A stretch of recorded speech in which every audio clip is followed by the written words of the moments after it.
Une chose est de savoir analyser les graphiques, savoir analyser les graphiques d'une crypto-monnaie ou bien d'un actif. Mais une deuxième chose est de savoir aussi analyser de façon fondamentale une crypto-monnaie avant de trader.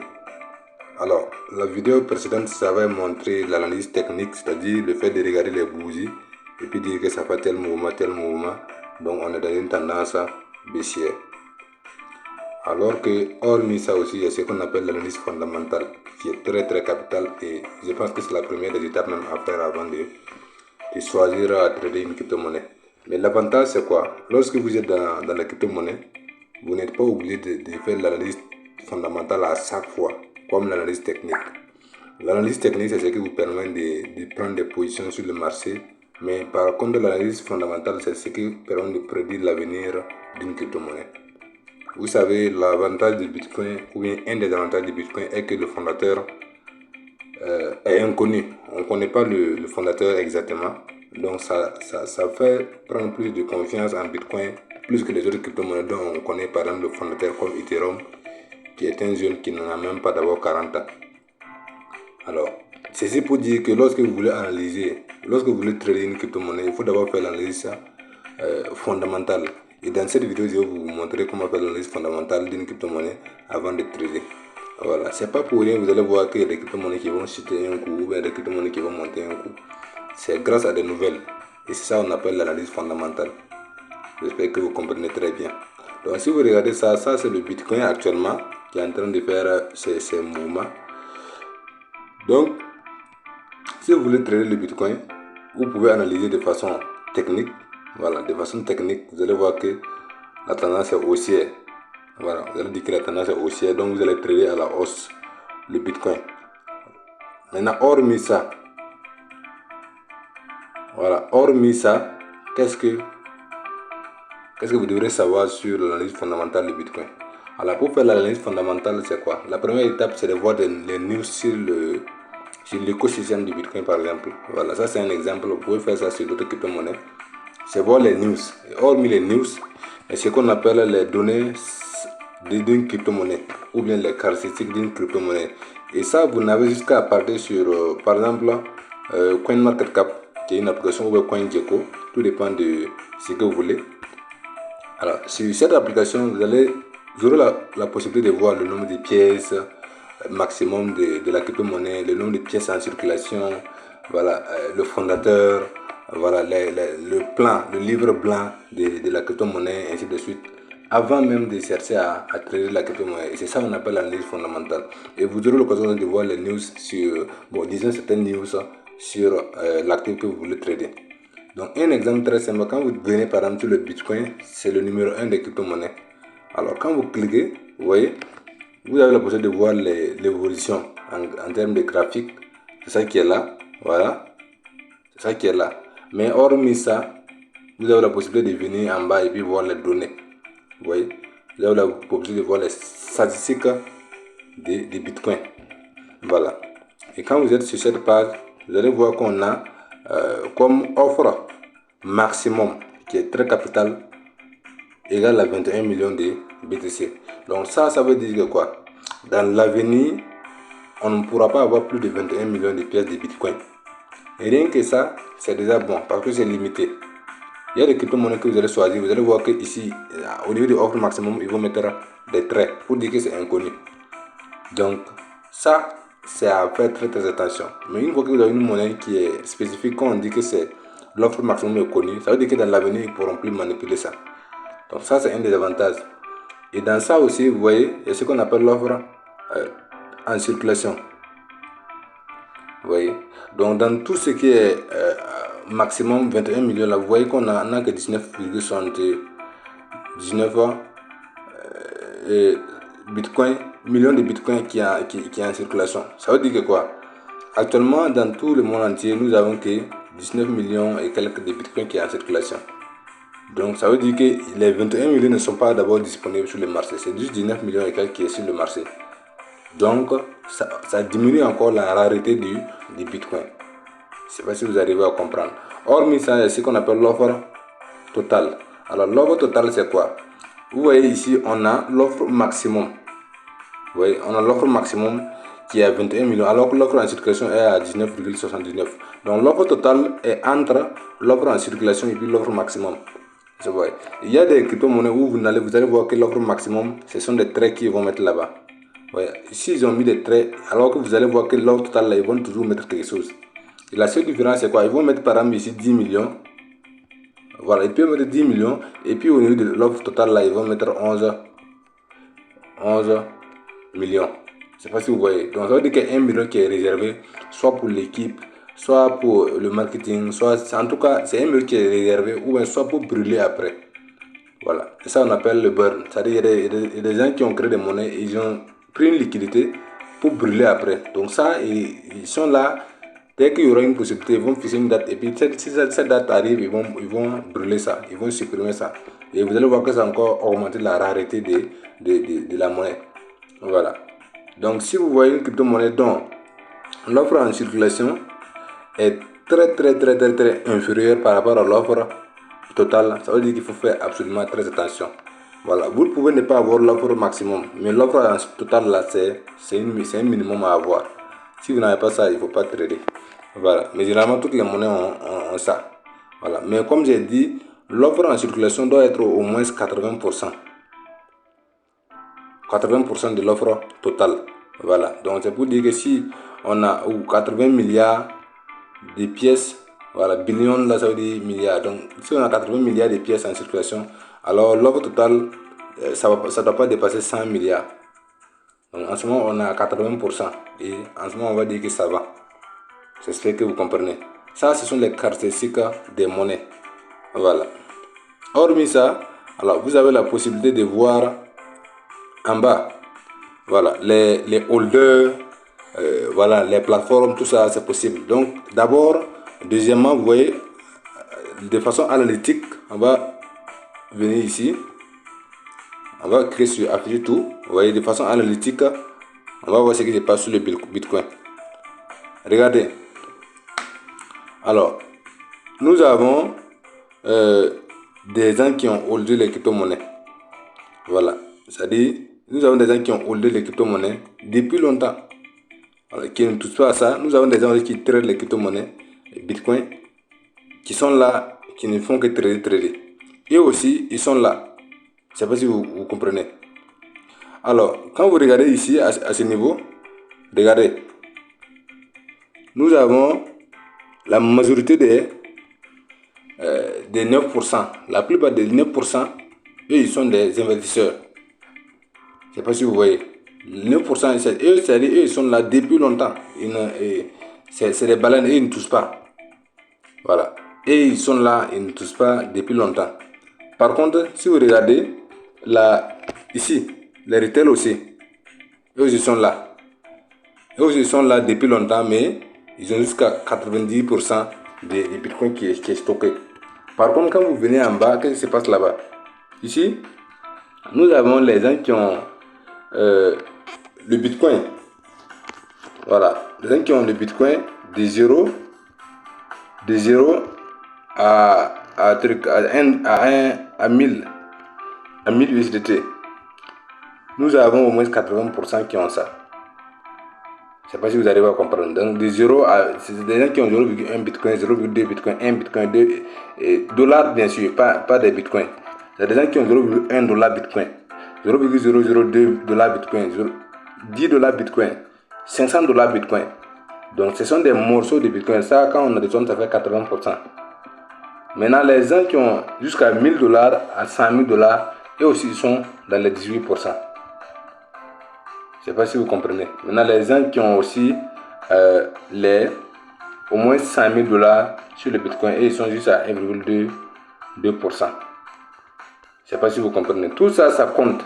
Ça compte beaucoup parce que lorsque vous voulez analyser une monnaie, vous ne devrez pas juste chercher à aller acheter vraiment. Vous devez venir analyser, voir si des gens gardent la monnaie ou bien les gens achètent et puis ils vendent. Voilà. Donc regardez ici. Alors, nous avons les holders.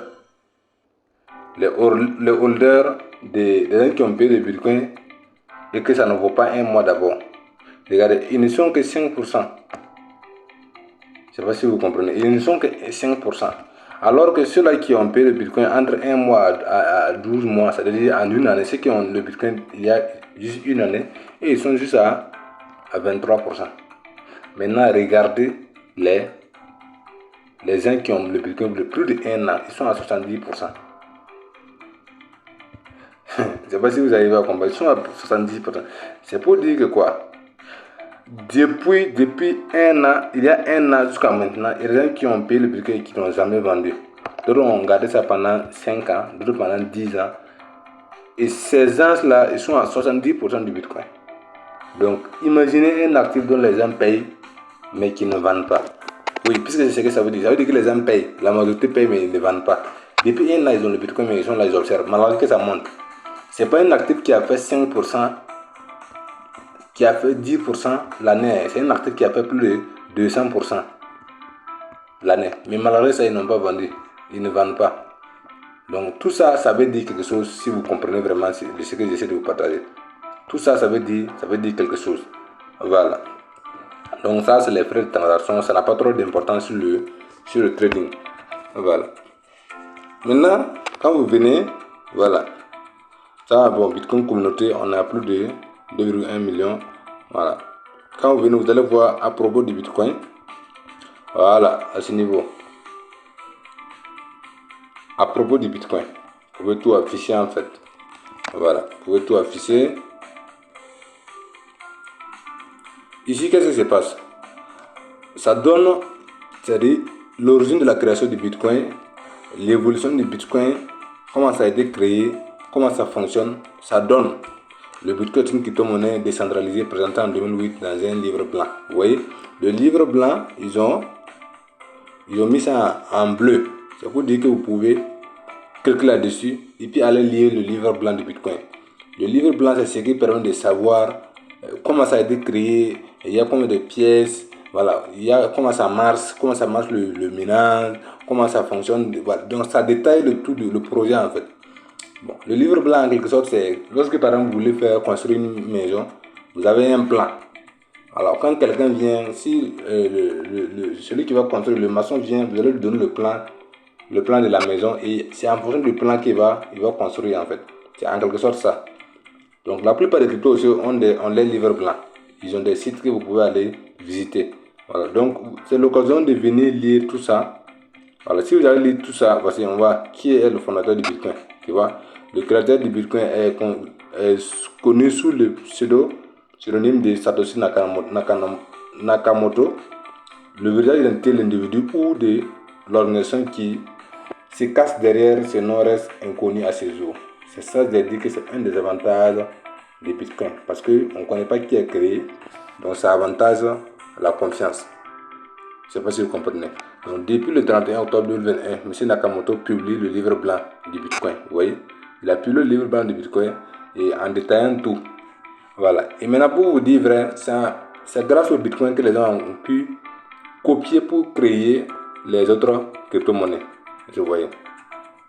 Donc c'est grâce au Bitcoin que les gens ont pu créer d'autres crypto-monnaies. Donc si vous avez lu ça et que après bon, vous voulez encore aller très loin, vous voulez aller au niveau de marché. Quand vous venez à marché, qu'est-ce qui se passe? Vous avez la possibilité de voir Bitcoin ou bien la crypto-monnaie que vous voulez trader est sur quelle plateforme. Ça veut dire que quoi? Plus une crypto-monnaie est cotée sur plusieurs plateformes, plus ça serait liquide, plus les gens vont travailler là-dessus et plus ça augmente la volatilité. Donc, autrement dit, vous devez trader les crypto-monnaies qui sont beaucoup cotées. Donc, quand vous venez sur le marché, qu'est-ce qui se passe? Ici, numéro 1, ça dit que sur Binance, qui est une plateforme d'échange, vous avez la possibilité d'acheter des bitcoins avec des USDT. Et voici le prix actuel. C'est ce que ça veut dire tout simplement. C'est ce que vous comprenez. Ça, c'est sur Binance. Deuxièmement encore, le même Binance, même application Binance, vous avez la possibilité de payer du Bitcoin avec des FDUSD, qui est une autre crypto stable aussi. Ça, c'est encore sur Binance. Donc, après ça, ça dit encore, troisièmement, sur Bybit, voici, sur Bybit, vous avez la possibilité de payer du Bitcoin avec des USDT. Je ne sais pas si vous arrivez à comprendre ça. Voilà. Donc, ainsi pour dire, nous avons les plateformes Binance, Bybit, Coinbase, OKX, Ibit, Bitget. Ce sont des plateformes sur lesquelles vous pouvez payer le Bitcoin en fait. Vous pouvez trader le Bitcoin. J'espère que vous comprenez très bien. Donc, si vous avez compris ça, ça veut tout simplement dire que maintenant, vous n'avez plus qu'à partir sur une des plateformes et puis maintenant trader. Donc j'ai pris l'exemple sur le Bitcoin parce que c'est tellement lissé sur plusieurs plateformes. Mais les cryptos, vous allez voir que ça ne dépasse pas 20, 30, 40 cotations. Mais Bitcoin est coté à des centaines de fois. Si vous voyez, ça c'est d'abord le top 100, vous voyez, ça part encore. Vous ne pouvez pas en finir. Même Binance encore, vous voyez, avec d'autres crypto-monnaies que vous pouvez utiliser pour trader le Bitcoin. Ça fait partie des analyses aussi. Voilà. Donc, si vous voulez, on peut prendre encore un autre exemple pour que vous puissiez comprendre. Si je prends par exemple, je sais pas, One par exemple. Voilà, One USDT. Donc, normalement, ça doit venir. Si je prends Harmony One. Voilà, One, Harmony. Vous voyez, ça est dans le top 200. Voilà, maintenant ça est dans le top 200. Alors, le prix actuel est à 0,023. Donc, vous voyez l'évolution. Donc, vous pouvez bien regarder, ça existe depuis combien? La durée, ça compte beaucoup. Parce que hormis le Bitcoin, la durée des crypto-monnaies compte beaucoup. Voilà, depuis 2020, ça existe. Depuis 2020, ça existe. J'espère que vous voyez bien. Voilà, depuis 2020, ça existe. Ça veut dire que ça va un peu. Ça a un peu duré. Ça a déjà vécu un bear market. Et comme j'ai dit l'autre jour, regardez bien. Vous devrez voir les monnaies en fonction du Bitcoin. Parce que la plupart des monnaies suivent le Bitcoin. Donc, je préfère que vous tradez les monnaies qui suivent le Bitcoin. Parce que en ce moment, quand le Bitcoin monte, eux aussi montent. Est-ce que vous voyez? Donc, à chaque fois que le Bitcoin fait un mouvement, One aussi fait un mouvement. À chaque fois que le Bitcoin fait un mouvement, One aussi fait un mouvement. Je ne sais pas si vous voyez. Donc, je vous dis que à la longue, si ça continue, vous allez voir que ça va monter. Donc, quand vous venez sur One, comme d'habitude, vous venez à Statistica. Voilà, et vous regardez le nombre de pièces maximum. 2 traits. Ça veut dire qu'ils n'ont pas mis le nombre de pièces maximum. Alors que le nombre de pièces en circulation, ils ont mis 14,28 milliards de pièces en circulation. Le nombre de pièces totales, 14,45 milliards de pièces de One. Donc ça peut dire que ça dépasse même, ça vaut même 98%. Ça vaut 98% qui est en circulation. Donc déjà ça c'est l'avantage même que nous avons, voilà, pour trader ces genres de monnaie en fait. Voilà. Et après ça, on va encore venir en bas. Ça veut dire qu'ici il n'y a pas de problème, ça marche bien. Voilà. On va voir ici ce qui se passe. Déverrouillage des jetons, on va voir ce qui se passe ici. Alors, on a combien? Voilà, voilà, dans ça, vous voyez, on a ça. On a 1% qui est verrouillé. Les 1% verrouillés, ça n'est pas sur le marché, personne ne touche à ça. Alors qu'il y a 12,45 milliards qui est déverrouillé. Voilà, donc ça, vous voyez que c'est un avantage encore. Et maintenant, on a 1,85 qui est non suivi. Donc ça fait partie du nombre de pièces en circulation. Donc ça veut dire que bon, ici tout va bien en fait. Voilà, tout va bien. Si vous prenez 86 plus 12, ça fait combien? Ça fait 98%, presque 99% qui est en circulation. Donc ça, il n'y a rien à dire, c'est propre. Voilà. Donc encore ça, voici, voilà, quand vous venez, vous avez la possibilité de voir comment ça a été distribué. Voilà. C'est ici, je vais dire ici. C'est niveau, vous voyez. Alors, pour l'écosystème, pour le développement de l'écosystème, on a combien? On a on a 2,57 milliards de pièces. Pour l'équipe, vous voyez, ils n'ont que 2,13 milliards de pièces. Maintenant, pour l'autre seul site, voici. Et ils ont combien? 1,82. Et protocole développe le protocole. Et ils ont 3,32 milliards. Et puis maintenant, pour public, c'est IEO. Voilà. Et ils ont 1,58 milliards de pièces. C'est tout ça là qui va faire les trucs en circulation en fait. C'est tout ça là qui fait ce qui est en circulation. Donc vous n'avez pas, vous voyez que c'est de façon équitable. Voilà, c'est de façon équitable. C'est ça qui est là. Donc ça, je pense que c'est une monnaie qu'on peut trader facilement, qui n'est pas trop manipulable. Voilà. Vous voyez, l'équipe n'a que 16%.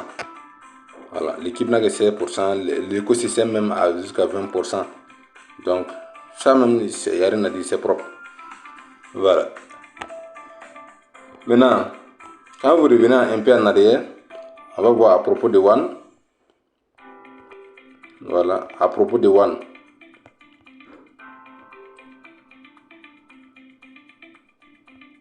Venez en bas, toujours en bas, vous voyez. Voilà. Qu'est-ce que Harmony? Voilà. Et vous lisez la suite maintenant. Harmony est une plateforme blockchain conçue pour faciliter la création de l'utilisation d'applications décentralisées, les dApps. Voilà. Donc vous voyez, ça prouve à quel point c'est très solide aussi à quelque part. Voilà. Si vous cliquez sur lire plus, vous aurez la possibilité de vous lire tout ça là pour étudier, voir si. Voilà, vous cliquez sur les liens là. Tout ce qui est en bleu là, ce sont des liens que vous pouvez aller pour voir plus encore. J'espère que vous comprenez.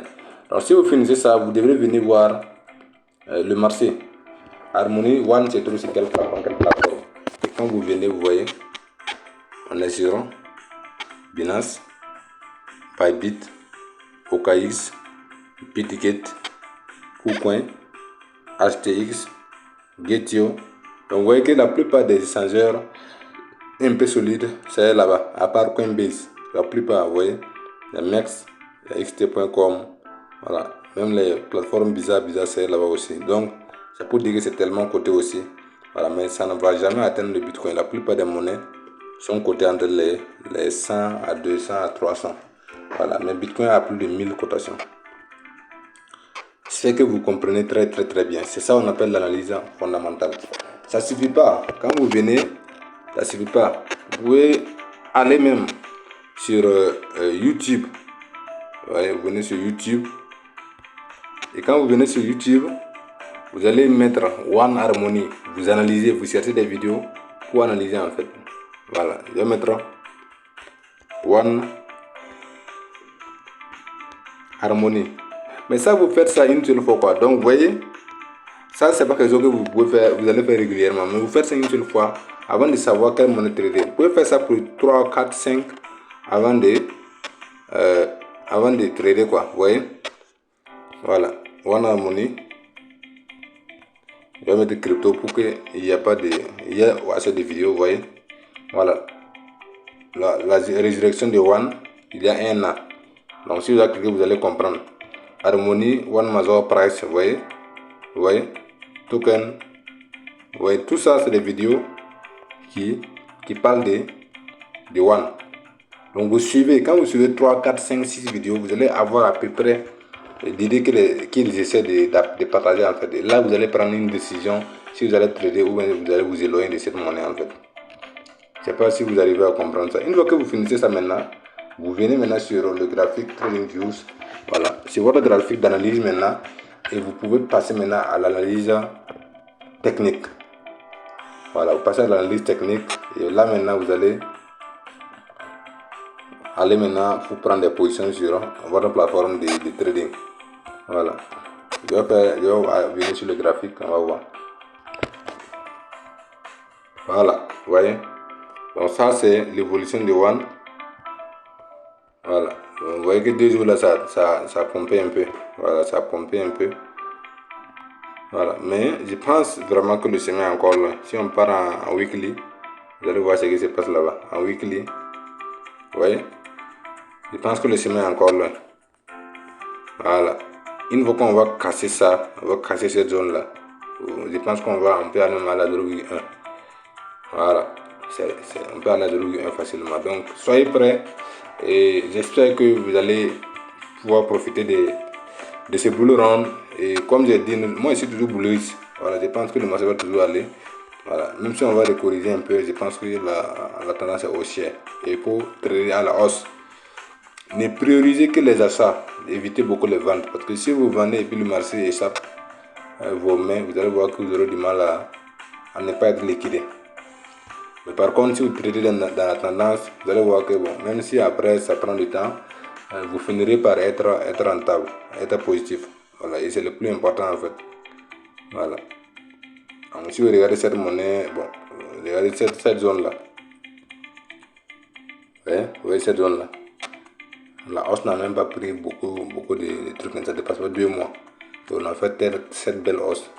C'est pour dire que quand on va commencer aussi à ce niveau là aussi, on peut monter un coup et puis voilà, il n'y a pas de retour en arrière quoi. Voilà. Donc soyez prêts et j'espère que vous profiterez.